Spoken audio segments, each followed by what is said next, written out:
Sonoma County master gardeners love to grow their own vegetables. But with California facing water restrictions, it's important to be water wise. This video will demonstrate some simple things that you can do to successfully grow vegetables with less water.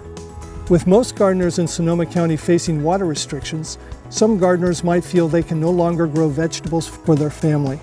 The water saved by letting a lawn go brown can be enough to grow your own edibles. During the hot months in Sonoma County, vegetable gardens need an average of 1 inch of water per week. In a 4x8 summer vegetable garden, this is about 20 gallons per week. During cool months, a veggie garden may require half of this amount of water. The actual amount of water your individual bed requires will depend on a number of factors, such as weather, soil type, or your own individual microclimate. You can take 4 basic steps to maximize the water efficiency of your vegetable garden. Compost, drip irrigation, right plant, right place, and mulch. Adding compost is the single best thing you can do for your soil. Compost improves the soil's water holding capacity, adds nutrients, and helps produce better yields. If this is the first time a bed is being used for growing vegetables, dig 3 to 4 inches of compost into the top 3 to 8 inches of the soil, which is the active root zone of most vegetables. In an established garden, you can spread at least 1/2 to 2 inches of compost on top of the soil so that you don't disrupt the soil structure and beneficial organisms that help maintain healthy, productive soil. The next step is to set up your drip irrigation system. Drip irrigation is far more efficient than spray irrigation or hand watering.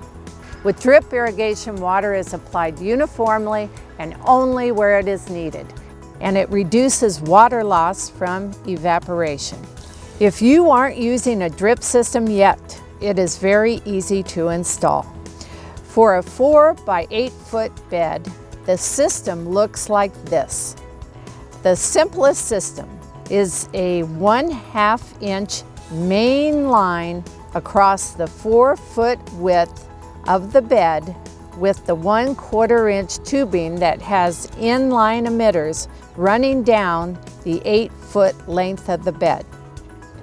In the past, gardeners were encouraged to water deeply. Now, food gardeners are advised to water only their crop's active root zone to most efficiently use limited water. We recommend watering your vegetable beds a little bit every day. Keep your soil consistently moist within the rooting zone of the plants, which in most cases is about 3 to 8 inches deep.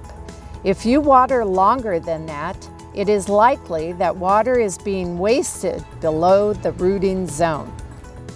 Based on your soil and microclimate, watering between 5 to 15 minutes each day is sufficient, even in the hot days of summer. Test your soil before you water. Feel how deep the soil is moist.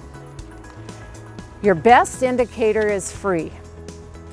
Once you get a feel for how much water your plants need, use a timer so that no water goes to waste. Regular observation of your garden is key to minimizing your water use while maximizing your production. Now that the drip system is in place, it's time to think about choosing the right plant and planting it in the right place. Consider the amount of water you have available to support crops through harvest, and grow the type of vegetables that your family will eat. Look for varieties with short days to harvest. A tomato that is ready to harvest in 65 days uses less water than a tomato that is ready to harvest in 85 days. You can plant intensively, as we have here, to shade the soil and reduce evaporation. Keep in mind where you place your plants in the bed. Here's an example of how we laid out this 4x8 bed, noting where the sun comes up. Make sure your plants are close to an irrigation emitter. Knowing how big your plants will grow is also helpful when laying out your bed. The tomatoes and the squash will take up the most room in the bed. We planned the rest of the bed around them.